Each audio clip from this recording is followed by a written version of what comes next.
கோவை மாவட்டத்தில் உள்ள மதுக்கரை, கோவை புதூர் உள்ளிட்ட வனப்பகுதிகளில் கடந்த 2 வாரங்களாக அட்டகாசம் செய்து வரும் ஒற்றை யானையை பிடிப்பதற்கான மிஷன் மதுக்கரை மகாராஜை வனத்துறையினர் இன்று தொடங்கியுள்ளனர்.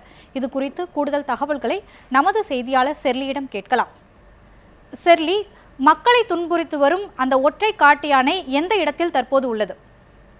வணக்கம். தற்போது பார்த்தோன்னா கோவை அடுத்த மதுக்கரை பகுதியில் ஊருக்குள் புகுந்து அட்டகாசம் செய்து வந்த ஒற்றை காட்டு யானையை பிடிப்பதற்கான மிஷன் மதுக்கரை மகாராஜா என்ற திட்டம் போடப்பட்டது. அந்த யானையை மயக்க ஊசி போட்டு பிடிப்பதற்கான பணியில் ஈடுபட்டு வருகின்றனர் வனத்துறை அதிகாரிகள். இதன் காரணமாக பார்த்தோன்னா சுமார் 50க்கும் மேற்பட்ட வனத்துறை அதிகாரிகள் அந்த யானை இருக்கும் காடானது மட்டத்து காடு என்ற பகுதியில் இருக்கும் அந்த ஒற்றை யானையை தீவிரமாக கண்காணித்து வருகின்றனர். கடந்த 1 வாரம் காலமாகவே இந்த கண்காணிக்கும் பணியானது நடைபெற்று வருகிறது. இந்த யானையை மயக்க ஊசி போட்டு பிடிக்கும் பணிக்காக சாடிவயல், முதுமலை மற்றும் ஆனைமலை பகுதிகளில் இருந்து 4 கும்கி யானைகளும் வரவழைக்கப்பட்டிருந்தது. தொடர்ந்து கண்காணிக்கப்பட்டு வந்திருந்த இந்த சூழலில் பார்த்தோம்னா கோவை எட்டிமடை பகுதியில் இந்த காட்டு யானையானது ஒரு வாழைத்தோப்புக்குள் புகுந்து அதை சேதப்படுத்தியுள்ளது. இது குறித்து இங்கு இருக்கக்கூடிய பொதுமக்கள் தரும் தகவல்களை பார்க்கலாம். வணக்கம் சார். இப்போ நேற்று இந்த யானையானது எத்தனை மணிக்கு வந்தது, அதை பற்றி சொல்லுங்கள் சார். சுமார் ஒரு 12 மணிக்கு நைட்டு வந்ததுங்க. என் பேர் ராமகிருஷ்ணசாமி, எட்டிமடை சேட்டு தோட்டம் எங்கள் தோட்டம். இது வந்து சங்கர் பாறைங்கிற இடத்துல முகாமிட்டிருந்து ஒரு 3 யானை நம்ம காட்டுக்கு வந்து அமிர்தா ஸ்கூல் அருகில் வந்து பள்ளத்து வழியாக வந்து எங்கள் தோட்டத்தில் வந்து பாதிச்சிருச்சு. வாழைக்காடு 50 வாழை 100 வாழைக்கு பக்கம் சேதப்படுத்திருச்சுங்க. இது வந்து காலையில் 7 மணி வரைக்கும் இங்கேயே இருந்து பக்கத்தில் இருக்கிற அந்த வீடு, பக்கத்தில் இருக்கிற தோட்டமெல்லாம் போய் ரொம்ப சேதப்படுத்தி போட்டு ஒரு 6:15 சுமாருக்கு இங்கே தோட்டத்தை விட்டு வெளியே போச்சு. தற்போது பார்த்தோன்னா இந்த யானைகள் வந்துட்டு இங்கே இருக்க சேதப்படுத்தினதை பார்த்தோம். அடுத்தபடியாமல் இங்கே பக்கத்தில் இருக்க குடியிருப்பு பகுதிகளுக்கெல்லாம் வருதா இந்த யானை? அடிக்கடி இந்த பகுதிகளுக்கு வருதாமா? இருக்கா வருதுங்க. வந்து நைட்னா பயங்கரமாக வந்து பயப்படுத்திடுச்சுங்க.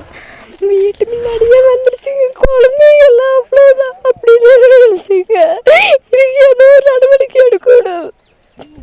இந்த காட்டு யானையானது இந்த பகுதியில் சுற்றி திரிவது இப்போ பார்த்தோன்னா விவசாய நிலங்கள் மட்டும் இல்லாமல் குடியிருப்பு பகுதியிலும் புகுவதனால இங்கே இருக்கக்கூடிய மக்கள் மிகுந்த அச்சம் ஏற்படுத்தியிருக்கு. இதன் காரணமாகவே இந்த யானையை பிடிக்க வேண்டும் என்றும் வலியுறுத்தப்பட்டு வந்தது. ஆனால் இந்நிலையில் பார்த்தோன்னா கடந்த 2-3 நாட்களாகவே இந்த ஒற்றை காட்டு யானையுடன் இணைந்து மேலும் 2 காட்டு யானைகள் ஊருக்குள் சுற்றி வருவதன் காரணமாக இந்த காட்டு யானையை பிடிக்கும் பணியில் சிறிது தொய்வு ஏற்பட்டு இருந்தது. ஆனால் தற்போது பார்த்தோமானால் இன்றைய நிலவரப்படி இந்த காட்டு யானையானது தனியாகவே சுற்றி வருகிறது. எனவே இந்த மிஷனானது துவங்கக்கூடிய வாய்ப்புகள் உள்ளது என தெரிவிக்கப்பட்டிருந்தது. அதன்படி பார்த்தோம்னா சுமார் 30க்கும் மேற்பட்ட வனத்துறையினர் மற்றும் மருத்துவர் குழுவுடன் இணைந்து இன்று இந்த காட்டு பகுதிக்குள் சென்று பூஜையுடன் இந்த மிஷன் மதுக்கரை மகாராஜாவை துவங்கியிருக்காங்க.